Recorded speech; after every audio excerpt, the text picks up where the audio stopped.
నన్ను అడుగుతూ ఉంటారు. గుంటూరులో ఒక ప్రొఫెసర్ గారు ఉన్నారు, మ్యాథ్స్ ప్రొఫెసర్ గారు. ఆయన ఒక రోజు నన్ను నిలదీసి అడిగారు, ప్రకాష్ ఎన్ని మాట్లాడుతున్నావు, నాకు ఈ ప్రశ్నకి జవాబు చెప్పు అని. కెన్ గాడ్ డై అని అడిగాడు ఆయన. దేవుడు చావడం సాధ్యమేనా? యేసు దేవుడైతే ఎలా చేస్తాడు సిలువ పైన అన్నాడు ఆయన. యేసు దేవుడిగా చనిపోలేదు సిలువ పైన, మానవుడై చనిపోయాడు సిలువ పైన.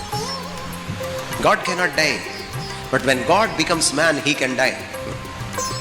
దేవుడు చావడం సాధ్యం కాదు, కానీ దేవుడు మానవుడైతే ఆ దైవ మానవుడు చావడం సాధ్యమవుతుంది. చావు అంటేనే ఎడబాటు. చావు గురించి ఆలోచించాలంటే మనం ఆరిజిన్లోకి వెళ్ళిపోవాలి. చావు పుట్టిన చోటుకి వెళ్ళాలి మనం. చావు ఎప్పుడు పుట్టింది? ఏదైనా మనలో పుట్టింది. పాపం ఎక్కడ పుట్టిందో అక్కడ చావు పుట్టింది. అందుకని పాపం వల్ల వచ్చి జీతం మరణం అన్నారు. నువ్వు చెప్తున్నాడు చాలా స్పష్టంగా ప్రభువు. ఇవన్నీ ఒక రోజున మహావేంద్రంతో కరిగిపోతాయి. ఇవన్నీ ఒక రోజున ఉండవు. ప్రభువుని పట్టుకున్నారా మీరు, నిరంతరము నిలుస్తారు. ప్రభు మాట విన్నారా, మీరు నిరంతరము నిలుస్తారు. రేపో మాపో పొయ్యేదాన్ని పట్టుకొని ఊగిలాడితే మనం కూడా వాటితో కలిసిపోతాం. కలిసిపోతాం. ఈరోజు కరోనా వచ్చింది, రేపేమొస్తుందో తెలియదు. ప్రభువు రౌద్రుడైతే ఎలా దండిస్తాడో కూడా తెలియదు. మీరు అనుకోవచ్చు సంఘం శ్రమల గుండా వెళ్ళదు అని. ఉత్తమ మాట అది. ఆయన తన బిడ్డల్ని ప్రక్షాళనం చేయడానికి ప్రతిసారి శ్రమనే తీసుకున్నాడు, శ్రమనే వాడాడు, క్రమశిక్షణనే వాడాడు. మీరు చదవండి పాత నిబంధన గ్రంథం. ఆయన తన నీతి దండంతో ఒక రోజున తీర్పు తీర్చబోతున్నాడు. దాంట్లోకి నా ప్రతి మాటను, నా ప్రతి ఆలోచనలు, రహస్యంలో నేను చేసిన ప్రతిక్రియను కూడా తీసుకువస్తాడు తీర్పులోకి.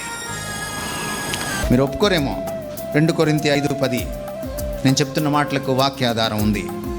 ఎందుకనగా తాను జరిగించిన క్రియల చొప్పున అవి మంచివైనను సరే చెడ్డవైనను సరే దేహముతో జరిగించిన వాటి ఫలమును ప్రతివాడును పొందినట్లు మనమందరమును. ఎవరికి రాస్తున్నాడు ఈ మాటలు?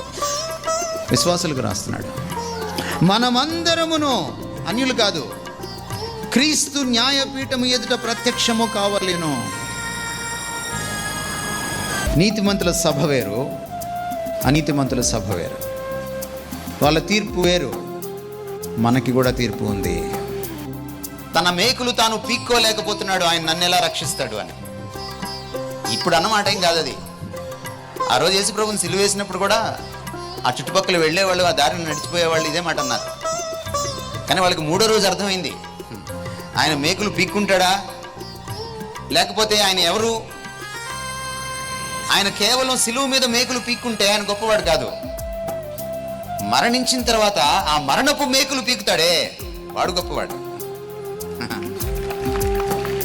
సిలువ మీద మేకులే ఉంది, నీ బామర్దిని పిలిచినా వచ్చి పీకుతాడు. మరణించిన తర్వాత ఆ మేకులు పీక్కోవడం కదా కష్టం. ఇక్కడ యేసుక్రీస్తు వారు మన మాదిరి. ఎవరైనా యేసుక్రీస్తు వారు ఎవరైనా, ఈయన దేవునితో సమానుడు, తండ్రితో సమానుడైన దేవుడు అయి ఉండి తనకు తానుగా తన సేవను ఆయన నిర్ధారణ చేసుకోలేదు. తండ్రి, భూమి మీద చేయుటకు నీవు నాకు అప్పగించిన పనిని భూమి మీద చేయడానికి నేను వచ్చిన పని అనలేదు ఆయన. నీవు నాకు అప్పగించిన. నీకు సేవ అంటే ఏమర్థం? అన్న తెల్లబట్టలు వేసుకుని తిరుగుతున్నాడు, నేను కూడా అలా తిరిగితే బాగుండు అనిపిస్తే సేవ కాదు. అన్న ప్రసంగం చేస్తుంటే చాలా మంది చప్పట్లు కొడతారు, నాకు కూడా కొట్టించుకుంటే బాగుండు అనుకుంటే సేవ కాదు. నాకు దేవుడు చాలా మంచి గొంతు ఇచ్చాడు, నేను స్టేజ్ ఎక్కి పాడేస్తాను, పాటలతో అలరిచ్చేస్తాను అనుకుంటే సేవ కాదు. సేవ నీ సామర్థ్యాన్ని బట్టో, నీ అర్హతను బట్టో, నీ ఆశను బట్టో, నీ అభిరుచిని బట్టో, లేకపోతే నువ్వు ఇంకొకరిని అనుకరించడాన్ని బట్టో రాదు. క్రీస్తంతటి వాడికి తండ్రి నిర్ధారిస్తేనే ఆయన సేవకుడే. మనం ఎవరైనా దేవునితో సమానులమా? మరి సమానుడైన వాడే ఆయన చెప్పిందే చేయడం సేవ అనుకుంటే మనం ఎంతటి వాళ్ళం? ప్రకాశానికి ఏం చెప్పాడో అది నీ సేవ అవ్వదు, నీకేం చెప్పాడో అది ప్రకాశన్న సేవ అవ్వదు. ఆయన పేతురుని యూదుల కోసం ఎంచుకున్నాడు, ఆయన పౌల్ని అన్యుల కోసం ఎంచుకున్నాడు. అది ఆయన ఇష్టం. ఎవరిని పిలవాలి, ఎవరికి ఏమి ఇవ్వాలి, ఎవరిని పిలవకూడదు, ఎవరికి ఏది ఇవ్వకూడదు ఆయన నిర్ధారిస్తాడు. రేపు పొద్దున ఈ సేవకులందరూ ఆయన న్యాయపీఠం ముందు నించున్నప్పుడు నేను నిన్ను పిలిచానా అని అడిగితే మీరేం చెప్పగలరు?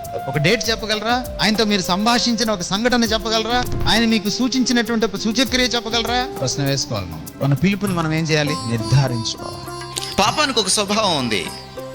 పాపానికి ఉన్న స్వభావం ఏంటంటే అది ముందు మురిపిస్తుంది, చేస్తున్నప్పుడు మైమరిపిస్తుంది, చేసిన తర్వాత మెరిపిస్తుంది, చుక్కలు కనపడతాయి. చేసేటప్పుడు పాపం చాలా సుందరంగా ఆకర్షణీయంగా ఉంటుంది.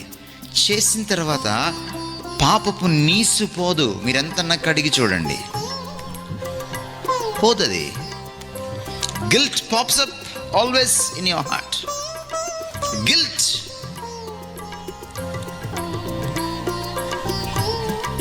దాని నుంచి నువ్వు తప్పించుకోలేవు. పరిశుద్ధాత్మ లేడు. పరిశుద్ధాత్మ పేరిట చాలా డూప్లికేషన్లు జరుగుతున్నాయి. పరిశుద్ధాత్మ అరుస్తాడా? గందరగోళం చేస్తాడా? ఆయన అల్లరికి కర్త. ఆరాధించేటప్పుడు డాన్స్ చేయమంటాడా? ఏమనంటే దావీదు డాన్స్ అంటావు. నువ్వు ఉన్నావు అక్కడ? దావీదు డాన్స్ చేసినప్పుడు తమరు ఉన్నారా? దావీదు ఎలా డాన్స్ చేశాడు చూసారా? ఆయన స్టెప్పులు చూసారా మీరు? ఏదో తెలిసినట్టు నీకు దావీదు తెలియదు, దేవుడు తెలియదు నీకు. నీ డాన్స్ యూట్యూబ్ డాన్స్, నీ డాన్స్ సినిమా డాన్స్, నీ డాన్స్ ఇగో టీవీలో డాన్స్. ఈరోజు చర్చిలో డాన్స్లు ఇస్తున్నారు అపంశుభం తెలియని ఆడపిల్లల చేత, చిన్న పిల్లల చేత. తల్లిదండ్రులు సిగ్గు లేకుండా సెల్ఫీలు తీసుకుంటున్నారు, వీడియోలు తీసుకుంటున్నారు.